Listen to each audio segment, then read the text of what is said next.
45 दिन ड्राई क्या हुए कि दो दोस्तों ने कसम खाई कि अब कभी शराब नहीं पिएंगे, और इधर कसम खाते ही उधर शराब बिकनी शुरू। अब दोनों ही असमंजस में करे तो क्या करें। एक ने सलाह दी कि पीने की कसम खाई है मेरे दोस्त, शॉप पर जाने की तो नहीं। आखिर दोनों गए, टेबल ढूंढ कर बैठ गए। अब पीने की लत और जोर मारने लगी तो दूसरा बोला कि भाई पीने की कसम खाई है, मंगाने की तो नहीं। आखिर बोतल और ग्लास मंगाए गए, लेकिन कसम के कारण आगे नहीं बढ़े। फिर एक बोला कि भाई पीने की कसम खाई है, जाम बनाने की तो नहीं। लॉजिक जच गया, शराब डाली गई, दो पटियाला पैग बनाए गए। अब दोनों मायूस, कसम के हाथों मजबूर, जाम को देखते बैठे रहे। समय बीतता रहा, नशा बड़े बड़ों को गुलाम बना देता है, पर ये दोनों पक्के थे, कसम ली तो तोड़ नहीं सकते थे, चाहे कुछ भी हो जाए। फिर पता नहीं क्या हुआ कि दोनों एक साथ बोले कि भाई पीने की कसम खाई है, पिलाने की तो नहीं। यह कहकर दोनों ने जाम उठाए और एक दूसरे को पिला दिए।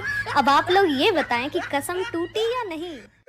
दोस्तों, एक सेठ अपने दोस्त के घर गया। दोस्त के घर खाना बहुत स्वादिष्ट बना था, तो सेठ गले तक ठूस ठूस कर खा लिया। लेकिन जब वो अपने घर लौटा तो उसने देखा कि उसका नौकर खीर पका रहा था। अब सेठ को खीर की चिंता होने लगी। उसने सोचा मेरे पेट में तो जगह बची नहीं है, अब कहीं खीर नौकर ना खा ले। इसलिए सेठ ने एक प्लान बनाया। सेठ नौकर से बोला, आज हम दोनों भूखे सोएंगे, सुबह हम में से वही व्यक्ति खीर खाएगा जिसने सबसे अच्छा सपना देखा होगा। नौकर और सेठ दोनों सो गए। सुबह उठकर सेठ ने नौकर से कहा, मेरे सपने में एक आदमी आया था, उसने मुझसे कहा कि खीर पर बस तुम्हारा हक है, सुबह उठकर तुम सारी खीर खा लेना। यह सुनकर नौकर हंसने लगा। नौकर को हंसता देख सेठ बोला, अरे तू हंस क्यों रहा है, इससे अच्छा सपना तेरे बाप को भी नहीं आ सकता। नौकर बोला, मालिक मेरा सपना तो सुनो। मेरे सपने में आप डंडा लेकर आए थे और आपने मुझसे कहा जा खीर खा ले, नहीं तो सुबह खराब हो जाएगी। इसलिए मैंने तुरंत उठकर वह खीर खा ली और जो बची थी उसे कुत्ते को खिला दी।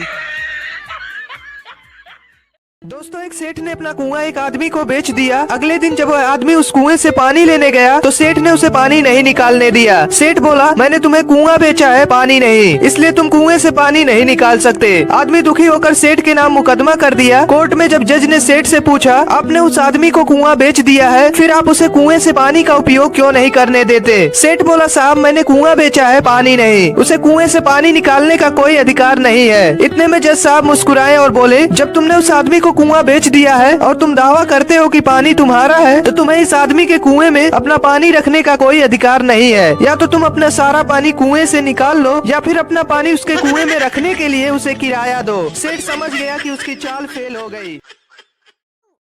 दुनिया में सबसे बड़ा कौन है? मंदिर है सबसे बड़ा।